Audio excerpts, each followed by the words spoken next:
First time namin sumakay ng bullet train and lahat kami, we don't know what to expect.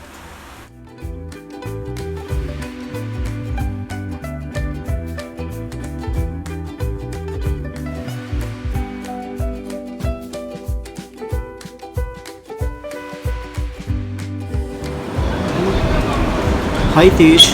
From Beijing, sasakay kami ng bullet train o railway transit papuntang Xi'an City. Ang cost ng ticket nung kumuha kami sa West Beijing Railway Station is around 76 USD or 515 China Yuan. Ang travel is around 6 hours mahigit. Grabe. Covering a distance of 1,216 kilometers para makarating sa destination namin. Sakit-sakit nun. We only took the second class train ticket kasi malaki na yung difference ng fare ng first class and business class. Yung itsura naman ng interior sa loob ng train ay hawig talaga sa eroplano.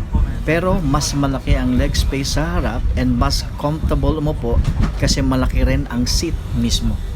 Nung nag-accelerate na yung speed ng train, yung feeling mo habang nakasakay ka sa eroplano, ganun na ganun, parehas talaga.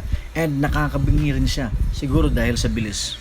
Meron din silang ino-offer na meal or snacks including drinks habang nakaandar ang train. And literal na iniisa-isa nila lahat ng mga pasahero para alokin at bentahan ng goods nila, including us. Kaya lang, hindi kami marunong magsalita ng Chinese kasi kinakausap kami in Chinese. Kaya ang ginawa namin, tinry namin mag-English. Pero ang problema, yung train attendant hindi nakakaintindi ng English. Kaya nagkaroon kami ng konting maliit na problema lamang. Buti na lang merong isang Chinese na pasahero ang tumulong and sinabi sa train attendant na hindi kami kukuha.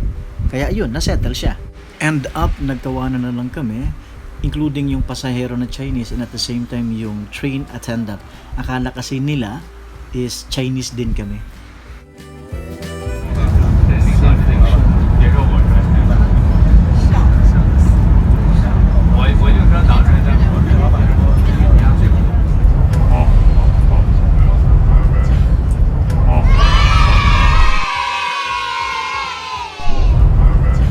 Isa pa pala sa mga bagay na kailangang maging mindful ang mga tourist na English speaking like us Filipinos na magtutur sa China ay ang mga Chinese ay very patriotic, especially sa language nila.